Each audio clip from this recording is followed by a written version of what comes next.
Halo, Assalamualaikum. Welcome back di channel Keluarga Rahmawan dan di fanpage Bright Kids Study Club. Kita mau melanjutkan membahas buku Bu Pena 5C, teman-teman ya. Kali ini saya sudah akan membahas Ayo Berlatih yang ada di halaman 112 ya. Langsung aja. Ini tema 7 subtema 2 ya. Udah masuk subtema 2. Nomor 1, tuliskan peran kedua tokoh pada gambar di samping dalam persiapan proklamasi kemerdekaan Indonesia. Ini gambar yang pertama adalah gambar Dr. Rajiman Wedyodiningrat dan yang kedua adalah Ir Soekarno. Perannya, Dr. Rajiman Wedyodiningrat adalah ketua BPUPKI ya, sedangkan Ir Soekarno adalah ketua PPKI. Nomor 2, apa latar belakang dilakukannya penculikan Soekarno dan Hatta ke Rengas Dengklok?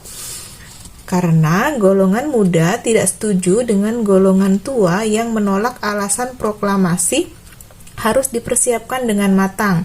Hal tersebut bertujuan agar Soekarno-Hatta fokus dan tidak terpengaruh pemikiran lain untuk mempersiapkan kemerdekaan.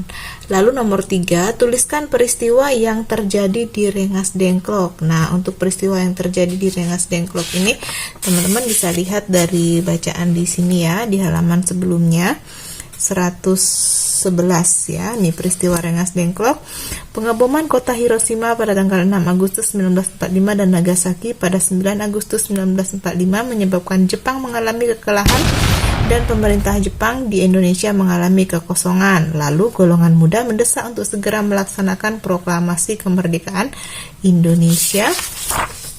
Lalu golongan tua menolak dengan alasan proklamasi harus dipersiapkan dengan matang. Lalu golongan muda yang tidak setuju dengan golongan tua kemudian menculik Soekarno-Hatta ke Rengas Dengklok. Hal tersebut bertujuan agar Soekarno-Hatta fokus dan tidak terpengaruh pemikiran lain untuk mempersiapkan kemerdekaan.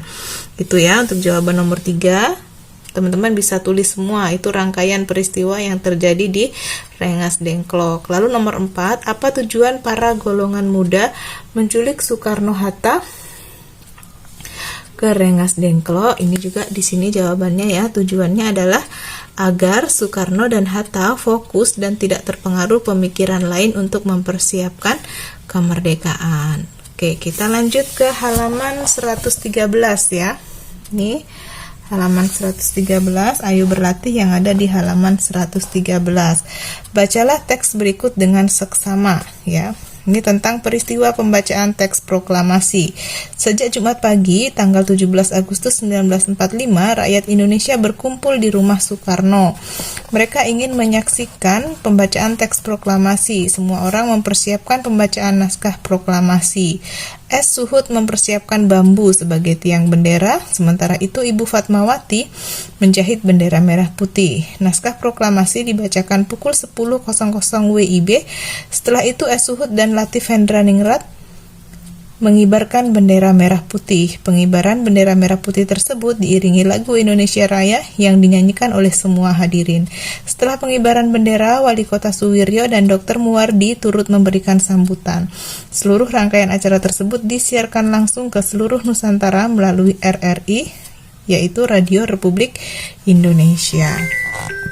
Lalu pertanyaannya, buatlah peta pikiran seperti berikut di buku tulismu. Lengkapi peta pikiran yang kamu buat berdasarkan teks di atas ya.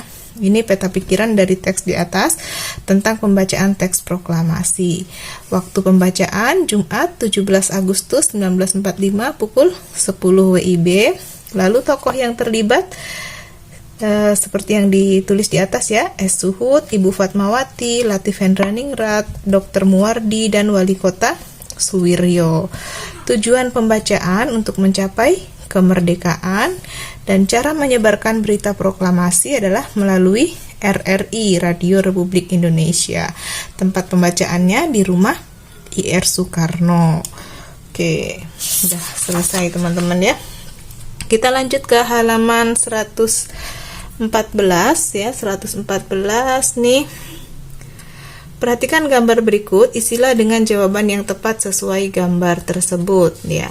Gambar A mengalami proses, ini lilin yang dibakar ya, mengalami proses mencair, yaitu perubahan wujud dari benda padat menjadi benda cair. Lalu untuk gambar B mengalami proses menguap ya, ini gambar minuman yang masih panas, yaitu perubahan wujud dari benda cair menjadi benda gas. Lalu gambar C mengalami proses mencair juga, yaitu perubahan wujud dari benda padat menjadi cair ya.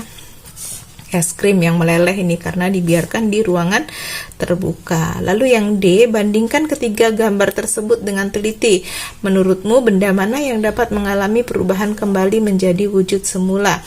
Yang bisa kembali menjadi wujud semula ini adalah es krim ya. Kalau dimasukkan ke dalam freezer, dia akan kembali jadi es krim padat lagi. Lalu nomor 2, perhatikan percobaan berikut. Ini ada air yang direbus ya, 0 menit masih utuh, tapi setelah 10 menit airnya mulai berkurang karena ada proses menguap. Jadi pertanyaannya, apa wujud benda yang dihasilkan pada percobaan di atas? Benda yang dihasilkan adalah uap air ya, karena air direbus dia menguap. Lalu apa yang terjadi jika panci dibiarkan terbuka pada saat air mendidih? Nah, maka yang terjadi adalah air akan habis karena menguap. Lalu apa yang akan terjadi jika panci tersebut ditutup saat air sedang mendidih? Jelaskan. Jika panci ditutup, maka tutup panci akan terlepas karena tekanan uap air yang banyak ya. Lalu nomor 3, isilah titik-titik proses perubahan wujud benda yang terjadi. Gambarlah benda yang mengalami perubahan wujud pada kotak yang telah tersedia. Nah, ini untuk yang A, ini es krim ya. Jika dibiarkan ke di ruangan terbuka, maka dia akan meleleh, mencair ya. Kalau dimasukkan lagi ke dalam freezer, dia akan beku lagi. Lalu yang kedua, mentega. Oke, ini belum ditulis ya. Mentega jika dipanaskan dia akan meleleh. Lalu setelah meleleh, jika didiamkan dia akan tetap cair seperti ini ya. Lalu 115. Oke, sementara ini dulu ya, sampai halaman 115 dulu pembahasan kita. Semoga bisa membantu teman-teman mengerjakan PR ataupun tugas sekolah ataupun belajar secara mandiri di rumah. Jangan lupa untuk like, comment, subscribe, dan share juga ke teman-teman yang lain ya. Mohon maaf jika ada kekurangan. Thank you for watching. Bye-bye.